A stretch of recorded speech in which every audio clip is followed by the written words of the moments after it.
Welcome to Shelf Help. Today we're speaking with Luke Montgomery Smith, who's joining us from Burlington, Vermont. Luke is a co-founder of Plink, a hydration-focused brand focusing on creating joyful hydration via low-sugar, effervescent electrolyte tablets, which is a cool form factor for this hydration category. Prior to Plink, Luke built Wild Fizz Kombucha, an award-winning UK-based kombucha brand that had gotten to 300 plus doors before having to shut down during the midst of COVID, like many businesses, unfortunately. But yeah, first off, it's a small group of listeners that maybe aren't that familiar with Plink.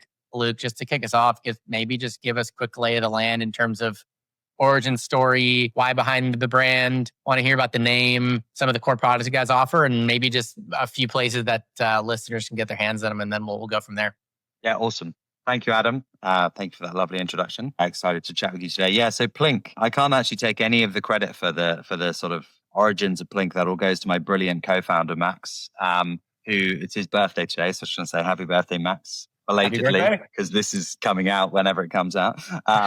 So Max was working in around the same time that I had founded Wild Fizz Kombucha and was getting into beverage and creating delicious drinks. Max was actually working in New York in Trends and Insights, working with Fortune 250 companies, helping them create innovation frameworks for the future. And he was helping, wasn't just in food and beverage, he was working in sort of government and tech and all sorts of things. But two of the massive macro trends that he was helping companies navigate was all to do with reducing people's reliance on single-use packaging and reductions in carbon emissions. And he'd always wanted to start a beverage brand, and he'd actually been toying around with a seltzer brand, but just flies in the face of those macro trends. And Plink was just a lovely 2 a.m. idea. Woke up in the middle of the night and it was just like, it's Plink. It's a bath bomb you can drink.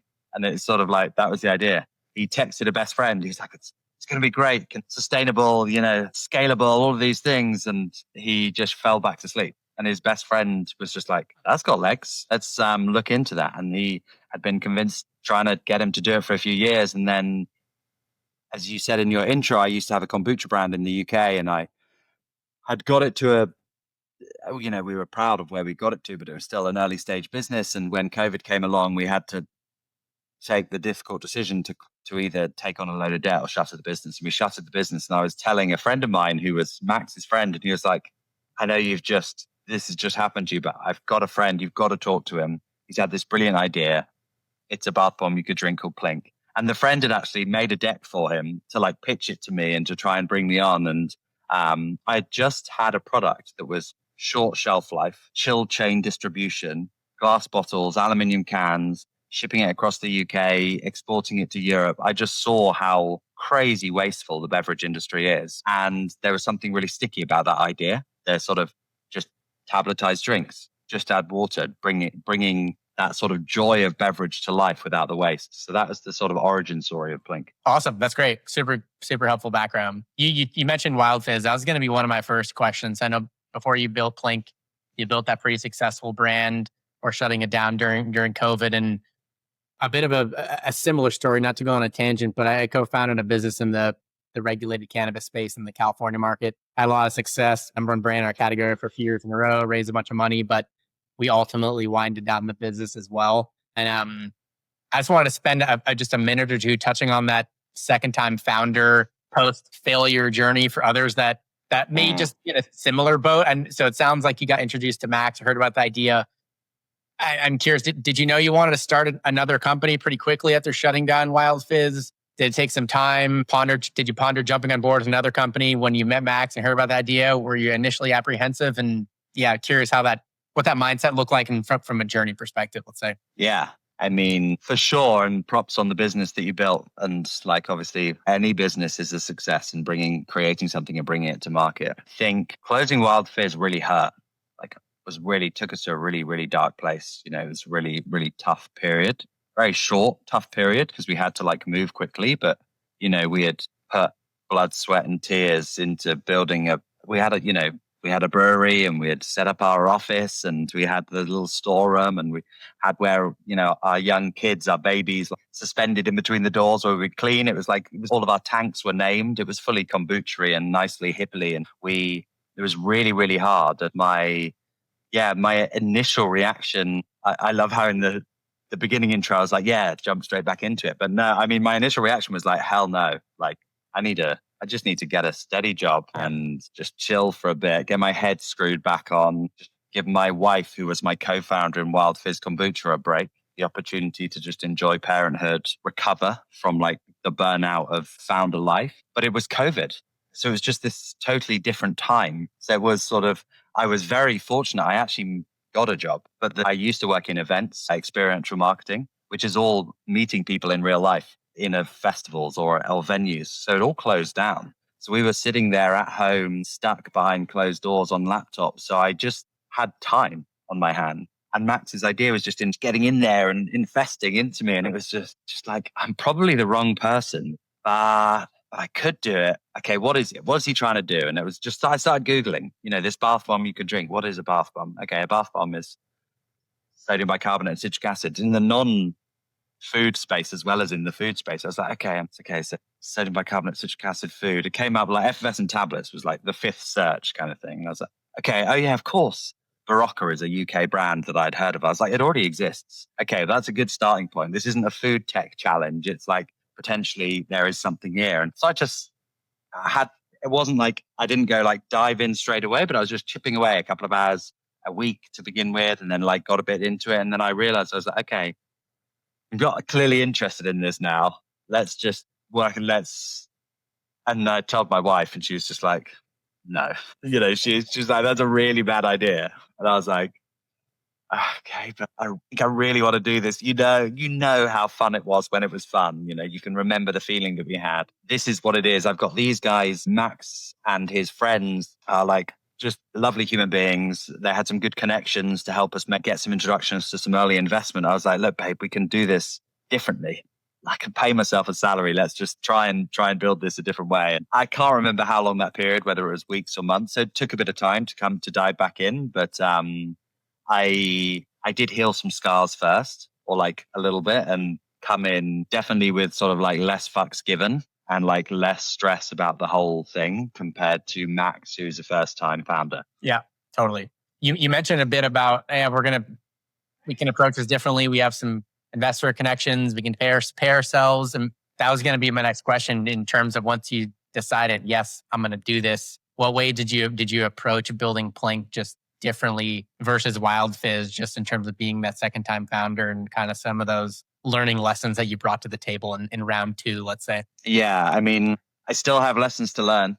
But I think the key thing was, when I really looked at what went wrong with Wild Fizz outside of COVID, it was to do with margins, and it was to do with, being able to realize actual cash contribution to be able to grow the business. And I think that's what excited me about Plink from the get-go. I was like, okay, this thing is, what the whole electrolyte category is, sugar and salt, commodity products with taste and storytelling can be sold at a pretty good gross margin. So I was excited by, just from the get-go, having a product that could launch with viable gross margins. And then the other thing was, I'd just been a contract manufacturer by producing the kombucha and kombucha for other brands. A lot of that was processes and cleaning and turning over pumps and changing lines. And it was very production focused. And there's not so much time for the sales and marketing side of the business. And what I remember thinking is, it's 80% production, 20% sales and marketing. It needs to be the other way around to grow this business. And I saw an opportunity with Plink to go about it in a different way. But originally, created a base formula myself with the help of an original a sort of guy during COVID that I found that helped me develop a formula, but then took that to a contract manufacturer and knew that I was going to work in a way that was just like, let's do this turnkey, build a brand. I definitely have ambitions for vertical integration, and I really want to get back to the Willy Wonka-ness now that I've sort of had a little bit of time away from it. But that was definitely felt like a slightly sort of smarter head on those shoulders to try and get those things from the get-go. Yeah, totally. You touch on it a bit in terms of this hydration electrolyte space being, you said like, salt, electrolytes and salt are a bit of a commodity. And I think this space seems to have gotten fairly competitive over the past 2 to 3 years or so. What was the thought process in terms of how you and Max and the team were thinking about entering this market, and how you were thinking about how you wanted to really differentiate Plink in the market? Yeah. So honestly, we came about the electrolyte and hydration space secondarily to our original goals. Our original goals were really much more Willy Wonka and like, let's create a drink tablet. So let's have all the joy of a Coke or a Fanta or any drink, but without the waste of cans and bottles. So we were trying to really put fizz in a glass without pressure. That was the concept. And so to create that fizz, the carbon dioxide, you can either force carbonate like all products do and just get carbon dioxide and pump it into the liquid at a low temperature and put a lid on it and it will stay carbonated. Or you can create carbonic acid in the liquid through a beautiful chemical reaction. That's what effervescent tablets are. It's sodium bicarbonate and citric acid, the byproduct of which is sodium citrate, so positively charged sodium salts, CO2, the effervescence, and a little bit of excess H2O. So it's a lovely bit of clean chemistry. And so we were focusing on that, the middle byproduct, the CO2, but really that first one, the positively charged sodium salts is where the space is. So we actually, when we first created the initial base formula in Stoke in the north of England, it was just like, let's create the bubbles. And then we learned more that if you add in potassium, it actually helps get the bubbles better, speed up the rate of reaction and give a better performance. And then we started playing, and then you're like, okay, got a couple of electrolytes going on here. And then when we launched with this quite fuck you, Coca-Cola, stop drinking canned bottle beverages and drink tablets instead brand platform that was like inspired by sort of punk IPA from Brewdog and just sort of, it was quite sort of British in its communication. And it landed in so many ways, but it also failed to meet the more American consumer mindset of like, what's in it for me? It wasn't quite product positive enough. And as our customers, but because of that, because we were trying to focus on taste, it was yummy. It was delicious. People were like, wow, you've made my electrolyte taste good. But I'm drinking it for the electrolyte properties. So once we learned that with our earlier customers, we went back to the drawing board and reformulated the product. And we added magnesium into it and we got the balance of the sodium, potassium and the magnesium right. And we made sure that we were sort of focusing on a daily hydration moment, but we still brought that sort of passion for taste and the beverage experience. Like part of the brief is about the sort of beginning, middle and end flavor and the organoleptic experience. And I don't know if you open a Plink, the smell is really lovely. And I thought that was really important. And also not having sediment in the bottom of your glass and having a really clean, you don't want it to be too viscous and you want a nice like clarity to the liquid. So we've approached the space to answer the question of like how we're doing it differently. We're sort of coming about it from a totally different point of view. Our point of view is like, let's make a drink in this form. And that's why we didn't go for powders, which lots of the other guys do. We went for the tablets because we were trying to create a fizzy drink.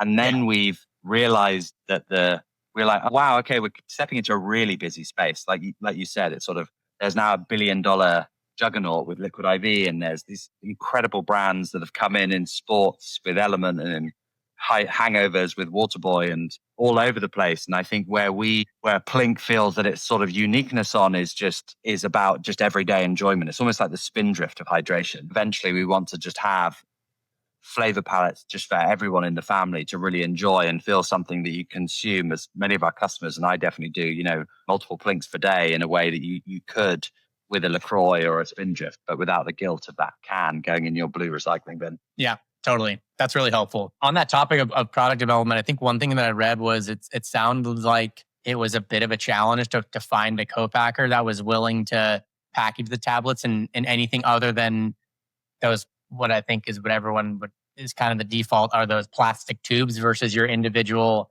sachets. I'm kind of curious, I guess, first off, just is what do those sachet specs look like? And I think it sounded like you had to play around with it a bit because these tablets can be pretty sensitive from a moisture standpoint or shelf life. I can't remember exactly what it was, but what are the specs of these sachets look like? And what did that process kind of get to that packaging form factor that you knew was going to be stable, let's say? Yeah. So I suppose the dream pre-product innovation was almost like a Lush bath bomb. Yeah, I don't know if you know the brand Lush. It's like a eco-friendly homeware brand that does soaps and dry shampoo and dry conditioner. And it does these bath bombs that sit in these beautiful retail spaces with zero packaging piled up high that you can just come and grab one and put it in your paper bag and take it home. And I think our dream originally was like packaging free. And it was definitely fully, shoes off sustainability, trying to do it, touching feet in the ground. And when we learned about the realism of the volatility of effervescent tablets, we learned why they're in plastic tubes with desiccants in the lid and the challenge that we were up against. So when we called up during COVID, all of these contract manufacturers, and we're like, we got this concept for an effervescent tablet without plastic. Fortunately, some people gave us the time of day to go, it's not possible.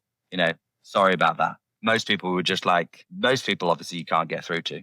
Sure. And that's just fine. And then certain people, there was one team in Europe that actually were like, yeah, we're interested in this space. And that's where we first started. And we were like, okay, we're going to have to, they didn't have a way of doing it, but they had ESG goals and they were not hitting them because they make everything in a plastic tube with all of this with a plastic lid with a desiccant in. And they were really excited by it. But COVID just kept dragging. And in Europe, those plastic tubes are predominantly for selling vitamins, and vitamin sales went through the roof. And they're like, look, if we're going to do something like this, you need to pony up 500,000 euros because it's an R&D project all of a sudden, not a production project.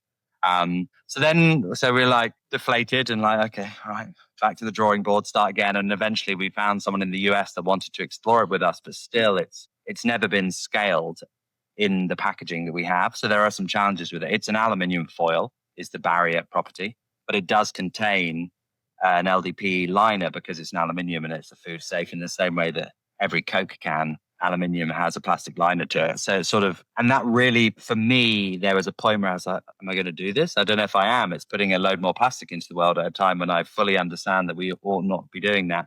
But I spoke with advisors and people in the sustainability field, and I think, they were right. It's better. We got the stats. It's better to have, one little tablet's worth than a whole bottle's worth. And it's better to use aluminium foil than a plastic tube. So we were buoyed by that. It's even within that.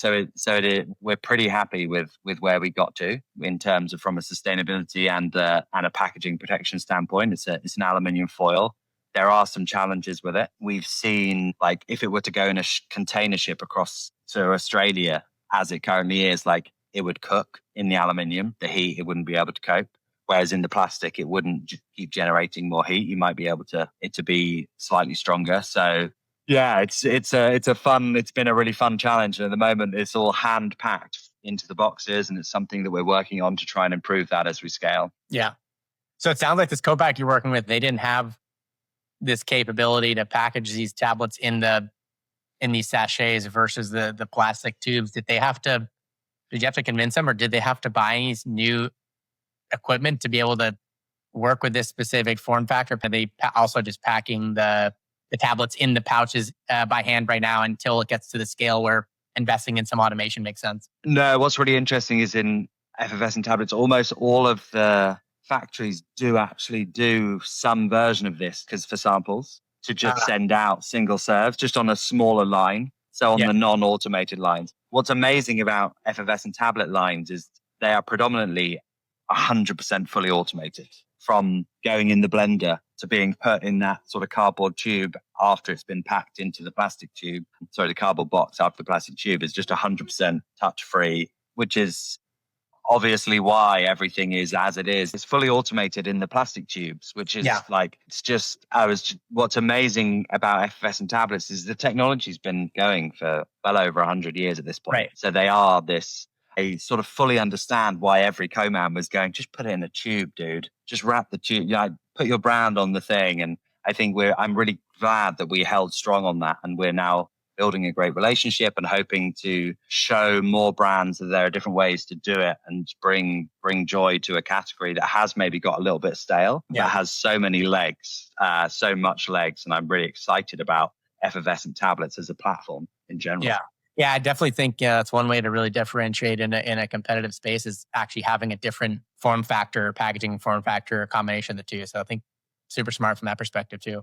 On that topic of the packaging stuff, on the actual packaging design standpoint, from a visual identity standpoint, what were some of those key variables that were top of mind for you guys? And another way to maybe look at it, what were the key things included in the brief with whomever you worked with, whether it was an agency or freelancer, someone internally or whatnot? Yeah, I think this is one of the areas where hindsight is wonderful and 2020 vision. And we made a load of mistakes. And I'm glad we did in many ways. But I also now know I would think about things slightly differently because we were coming at this as a beverage and we really wanted to distance ourselves from supplements. And we were excited by different and we were excited by unique in a way that we maybe were already different and unique by having the single serve. So when we actually launched originally in direct to consumer, the brand platform was really all about joy and it wasn't about electrolytes or hydration at all. So it was just color and it was popping and we got really excited. The initial run, they were on 6 sheets. So they weren't single tabs. They were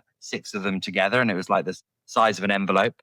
So we were like sort of excited by the sort of scales like software, like you could send it in like an AOL postcard around the country. And we had it in these boxes that fit through letter boxes. And it was all about creating joy and having a nice beverage moment. And it was less about messaging hierarchy and getting things right for retail. And it was working with an incredible team that are part of the Plink family and have been part of us from the whole get-go, but we got the brief slightly wrong. And then so after we launched and we started learning from our customers, you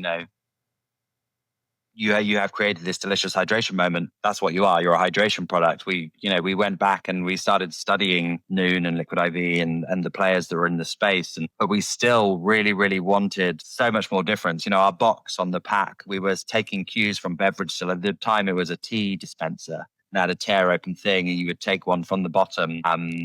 And we were still, it was around joy and joyful hydration. We were still not really shouting the product packaging point of view, but I think everything that we do at Plink is very emotionally driven. And now we have much more data informing us making better packaging decisions. But I think all the things is almost like, what did we want to do? We put the emboss on the pack because it makes people feel something when they pick it up. And, we also had some UV spot varnish because it makes people feel something when they hold the packaging. And it was like really important we did spend so much time on our PMS colors and making sure that they were the colors that we felt were right for us and trying to get that right. And we still make mistakes on that. Our yellow was slightly too light and yellow and white is like a cardinal sin. And there's all these things that we're learning so much more about. But, I think for us, we're really excited about bringing joy into people's lives. And that comes from both just a delicious hydration experience that helps people feel good. And people do feel better when they Plink. But it's also just when they open the door in their pantry or they have it on the countertop because it looks nice, how our box is part of that, bringing joy to our customers. Yeah. The packaging form factor you have in terms of the single serving, the SKU sizes as well, seems like that's pretty optimized for impulse purchases at the register. Is that something you had in mind from the beginning as like, we want this to be able to be this, single serve, lower price point impulse purchase buy, or just kind of you guys come to that conclusion over time as you were developing this product, or was that really the thought from the get-go? Again, it was predominantly because we were a drink, right? You don't always want to buy a multi-pack. You want to be able to just pick one up. But we also, as a beverage brand, we also knew that it was all about sips to lips. It's a sips to lips game. It's like, how can you get the product in people's hands as cheaply as possible? And if you can do break-even marketing or even revenue-generating marketing, that's what these single serves were all about. Yeah. So as soon as we entered retail and saw that was our sort of competitive advantage over a Noon or something, is that they're in a tube and we've got the single serve, we really push that with the retailers. And there's something quite money brick about hydration. It's really compact, it's easy, and it is something that is an impulse purchase now by the cash registers. And it's been we've definitely, as soon as we entered retail, geared towards that. And we created a box, which was our bodega box, which gave you like a nice open top single serve so you can pick it up. And our early retailers, we had this incredible champion, a guy called Ian at Healthy Living in Burlington, Vermont, who gave us a chance. And he was taking our lead because he was like, tell us your brand story. Where do you want to be placed? And we're like, we're changing the beverage game. Put us, next to water and they'll pick us instead. So we were like next to like Topo Chico and seltzers and things. And because we had a following, people were picking us up in Vermont. It's only a couple of stores, but he was like, why don't we try putting you by noon and buy the other products over there. And we moved. And so he was no longer really the buyer for us because it was moving us into a supplement space and he was the beverage buyer, but he just helped us do that. And then he gave us the positions on the cash register and helped us really find our feet. And then as soon as we had that data that showed, in essence, when you have the single serve out, it converts to multi-pack purchases. And that's what the data showed us. It said, when you put us out in the cash registers, those sales grow really quickly. And then people find the multi-packs and then the sort of single serves die down as the multi-packs grow. And we used that tactic in City Market, which was another Vermont-based awesome co-op as well, and got some incredible data from there that really helped give us the wings to sort of spread out regionally. Yeah, that makes a lot of sense. From a messaging positioning standpoint, there's this concept that this Fred Hart is a well-known designer in the CPG space. You may or may not have heard of him, but I've heard him talk about this concept called Trojan horse positioning, where it's basically like theory is essentially brands should focus their messaging on what matters to consumers most, even if it maybe is not what makes the brand unique. So I think one example he talked about was Cheddies, for example. They originally were focusing on talking about regenerative cheese, and then they shifted to more like an appetite driven approach. I know you guys have had a pretty big focus on sustainability, but it seems like you lead with flavor. So I'm curious, how does this concept resonate with you? Do you guys take a similar approach? Yeah.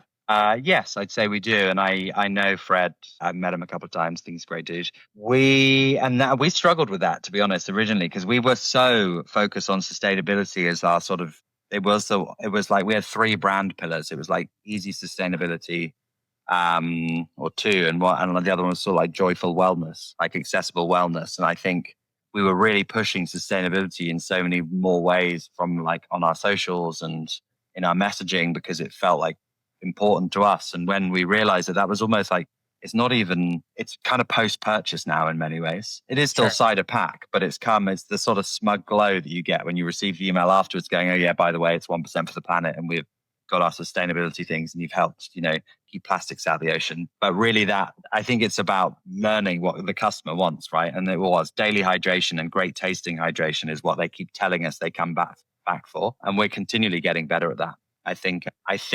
I don't think it doesn't feel like we've yet mastered that, but I think that we're growing into that space. And I really like the sort of, at the beverage forum, the Keurig Dr. Pepper chairman said, have the confidence to sell consumers what they want. And I think that that's really so many sustainable or impact driven founders that want to make the world a better place are really driven by the impact that their business can have.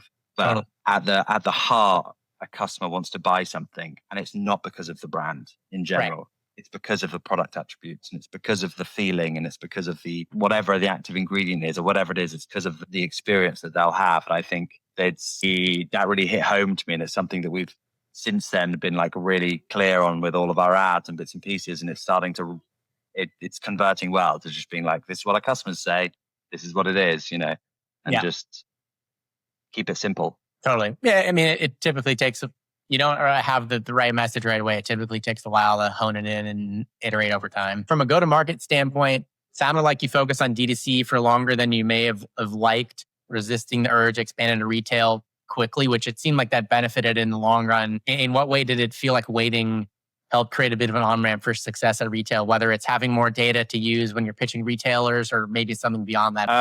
Kind of the flip of that, actually. So what happened is we launched D2C in 2022, and because we didn't get that value proposition quite right, and we knew that we didn't want to do all that testing with paid ads, and we couldn't, and we wanted to do it organically, but we also wanted to like find growth. So we actually we almost did like a geo-fenced. We were like, we're both in Burlington, Vermont. We're just going to not leave Vermont for 12 months.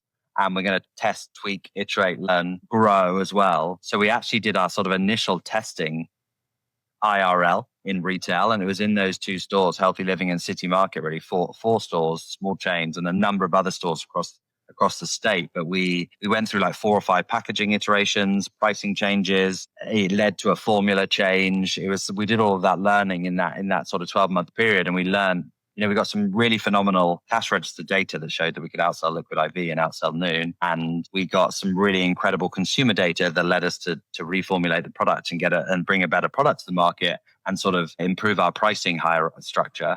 But what it also was, it was in Vermont, and Vermont's a beautiful, incredible home state, but it wasn't really giving us the growth outside of Burlington. So it was almost, so we actually then took that data and we're like, we got to bust out this beautiful green mountain and go and spread the word. So we actually were almost like retail first in many ways. Okay. Even though we had launched D2C, I'd definitely say that we had a retail first strategy, and it's only been in the last sort of 6 months really that we've really started spending any money online to acquire customers and really hone in on that experience. And that's been in many ways just like so different to when we did it at launch, because we got so much data behind us. We have customers with real loyalty. We have people that have just been subscribing now for over 2 years and consume Plink on the daily, who have given us so much information about, why they're doing that and why they love it. So we're now just sort of reigniting we're very broadly omnichannel, Amazon and our direct to consumer experience and retail. So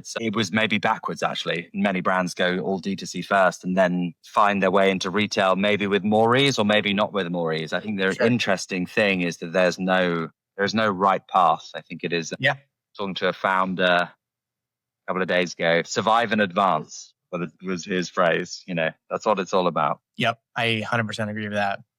Following along on that retail track, I know you had a fun journey getting into GNC. I know you broke this journey down in a fair amount of detail on the Startup CPG pod. So we don't have to dive into too much detail and rehash that whole thing. But I am curious in terms of, it sounds like as part of that program, at least what I read, you can correct me if I'm wrong, but they offered a lot of really helpful training and insights in terms of how you should do forecasting correctly, even like really nitty gritty stuff like pallet specs and other like important logistics variables. So I'm just curious for other early stage founders that are listening that are a little ways behind you guys, what were, to say, 2 to 3 things you learned that I feel like have had the biggest impact on the business? Yeah, I mean, of the GNC experience, I mean, really surprisingly positive with the GNC team. And surprisingly, because they're a big business, you wouldn't expect them to give you the time of the day. And I think it came down to how well the deal was brokered with Startup CPG. I'm not sure, but yeah, I think we were all early stage, some of us slightly earlier than Plink, some of us a little bit further down the road. And it was like definitely not a boot camp, but just a real lovely onboarding process where I think, they opened our eyes to the mistakes that can be made and the things that you can be tripped up on. And I'm really grateful for them. We chose to, and we weren't forced to, but like strongly advised to onboard with SBS so that we could like grow up some of our back end capabilities and the ordering and invoicing processes could be done more seamlessly. And yeah, it was definitely a good growth and learning opportunity. Every day, right, is going back to school and back to college. And it was probably like a 6 or 8 week process once we got the listing before we started shipping out to their distribution centers. And because they're self-distributed as well, it's obviously the nuance is very much solely for GNC. I'd say like the two bits advice that was sort of most helpful, I suppose, was one, I suppose it sort of humanized the buyer of a big retailer in a way that I hadn't before. And now I feel more comfortable reaching out to those guys and asking a question. There's sort of no question is too silly. And if they're not busy, if they're too busy, they won't respond. But if they're not too busy, they'll respond and get you an answer straight away. And just sort of like leveling the playing field of small brand and big business. They're actually all after the same thing, which is great experience for the consumer. So that's sort of one thing that was great. And then the other thing was just always shoot your shot, because we weren't really, you've got to go for that. GNC probably wasn't like necessarily exactly where we thought it would come in from a timing perspective, but it was a pitch competition. So the second thing, just like shoot your shot. It came from a pitch competition that we weren't necessarily going for, and just we went for it and we got it and we landed an opportunity, and it's definitely helped grease the wheels with other retailers. It definitely helped with investors. It helps with just some of the various doors that you've got to get through in this game. Yeah. I think I also read GNC had some pretty specific velocity benchmarks that they wanted to see you hit. I'm curious what did those look like in terms of the key metrics that they were looking for? Yeah, it was interesting. In the startup CPG set, they didn't really have them, which was one of the reasons that. But then when we got it, which was an interesting sort of missing element. But then when we sort of graduated into the main set, it was like the main reason to be moved into the hydration set out the startup CPG set is that they then did have the benchmarks and they did have the other brands that they needed to meet. And I think that that's one of the challenges in general, not just in GNC, with lots of stores when they try innovation sets, is that the innovation set is cross-category, multi-categories, and there isn't like a middle benchmark that they can work towards. Yeah.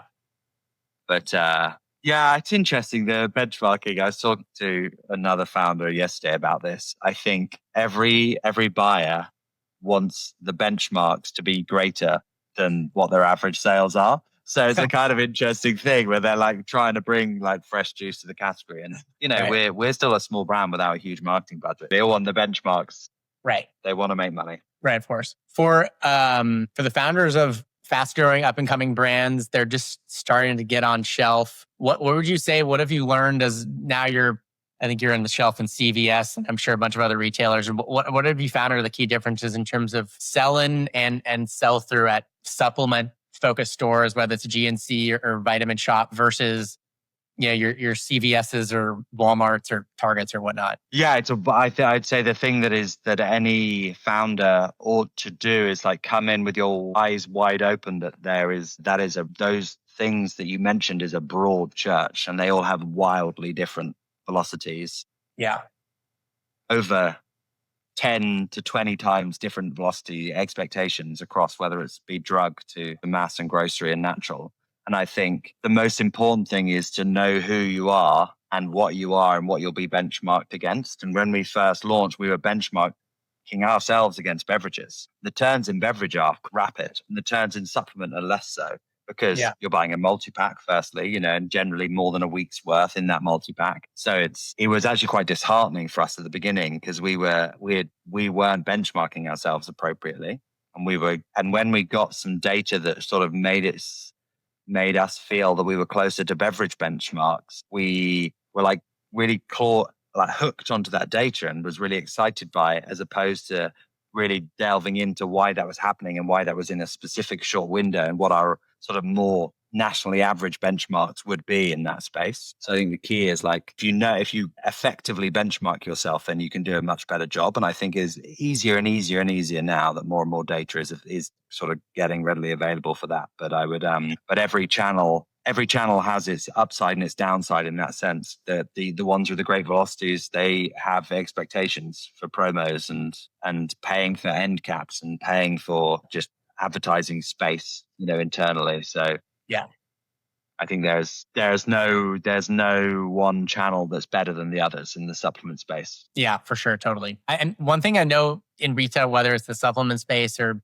any other retail environment, it definitely seems like demos and sampling are a pretty big, important piece of moving product off the shelf and really driving velocity. And from curious, what's your guys' experience been on this demo sampling side of things, and what's kind of been your strategy there? And assuming it has been part of the strategy as you guys continue to scale and get into a lot more doors, what's your thought process in terms of how you're going to be able to scale that demo? Let's just say you're in a few hundred doors now. Let's just say you're getting to 20,000 doors. What does that look like, and should be able to scale that demo strategy, let's say? Yeah, I think demoing is the single most important thing that you can do in your business, is getting people to try the product. If you back your product, you want more people to try it. If they try it, they'll love it. So we try to do what is as unscalable as possible, which is that Max and I try and fly out to every single store small chain that we do. We can't do all the independents, but in as many areas as we can, and do demo tours and just go out there and meet customers in the store. It means that we can confidently drag people over from all over the place in a way that a demo staff wouldn't necessarily be able to do, and sort of question someone's decisions on the shelf because we're, knowledgeable on the space and really help educate customers. And we try and do that as much as possible. So just physically put the founders in front of the customers in the store and have those conversations. Obviously, that is totally unscalable and doesn't really work. Already, we're like at the edge of what works with there. And so we're just trying to find the right partners now in different regions to help with the sampling. And we've just launched a sort of quite broadly distribution in United Supermarkets in Texas and in Bristol Farms in Southern California. And I'm going to be doing tours in both of those spaces, but also trying to find partners for those regions to help us move product. And then the other thing at the sort of the next edge of the scale is you can't do physical sampling at that scale, you have to do things digitally. So we're going to find sampling crew to help us in the regions, but the next stage of that, when you're going from hundreds of stores into thousands of stores, which we've already just done into CVS, right? 1,200 stores just under, it's impossible to put people in those stores. So we have to look at digital solutions for sampling. So whether that is working with someone like WeStock or someone like Isle, and we're working with WeStock at the moment and doing some couponing and rebates to get people into the stores. But we're also looking at other non-traditional ways of like HelloFresh, doing a sampling campaign with them, or other areas and other events and partnerships that we can do to get product into more people's hands. And then obviously on a digital world, there's affiliates and influencer marketing and getting product in as many people's hands as possible, and referrals and discount codes. And I think that's our biggest challenge, is like, how do you give out as many products as cheaply as possible at scale? I think I love Red Bull as the sort of gold standard for this, driving around in their cars with the giant can on the back, the Red Bull wings, all the university students. Just like when I used to work in experiential marketing and we did stuff for Red Bull and we did stuff for Innocent in the UK, it was always like, how cheaply can you give away and how quickly can you give away X amount of samples in a high footfall area where we have good distribution? So it's like, you can't do it until you have the distribution. But once you have the distribution, it's just like, just put it out there, guys. Trust that you'll attract your customers by sharing it with them. It's a harder thing to scale, but it seems to always be worth the investment pretty much. But I think it is, but also it is why these things are hard to scale. Right. That's why CPG takes a generation, because you've got to build capacity and you've got to build the budget and you've got to be able to give away 20% of that production run to sampling, and you've got to find the margin elsewhere in the business to be able to sample effectively. Yep, totally. Last question for you, fun question. If you had to put your life savings on the line, what's one prediction you might make about the CPG space? Putting all my life savings onto one thing. I think if it was a quick turnaround, I'd put all my life savings on a quick win, is that people are still going to be consuming protein. I think that's fair. Yeah, I don't know. I feel that I think, and I would hope that we are really waking up to that not all of CPG historically has been about creating food and drink products. It's about maximizing profits. And this is definitely not putting my life savings, but my hope is that this sort of the change with these getting petroleum products out of kids' products and things is just, the hope is that food and drink come back. The solution is not in food science. The solution is in our soils. It's in food. Totally. It's in community and sharing. And in the short term, that's not what's winning. And I would bet all my money that it's not about to win in the short term, but in the long term, more and more founders are admitting to it. More and more people are admitting to it. We've just got to wake up, and we are gardeners of this earth. And we just got to plant. Totally. There you go. I love that. Totally on the same page there. Okay, nice. Awesome. Really appreciate the time. A lot of great insights Thanks here. So much. Where's the best place to follow along with you? And then also, where's the best place to follow along with Plink as well? Yeah, and sort of on top of that, is like the best place to buy Plink, if you would like to give it a try, is we're available nationwide on drinkplink.com. I think there might be a lovely free shipping discount for a little period at the moment. And we're also available nationwide on Amazon, and we're in select CVS and GNC stores, as we've discussed, and in natural stores across the country. I'd love it if you want to chat anything electrolytes. Just hit me up on LinkedIn. It's Luke Montgomery Smith. And give us a follow on Drink Plink on Instagram, Facebook, TikTok. And I'd love to connect with any of you guys. Perfect. Awesome. That's the pod. Peace, Adam.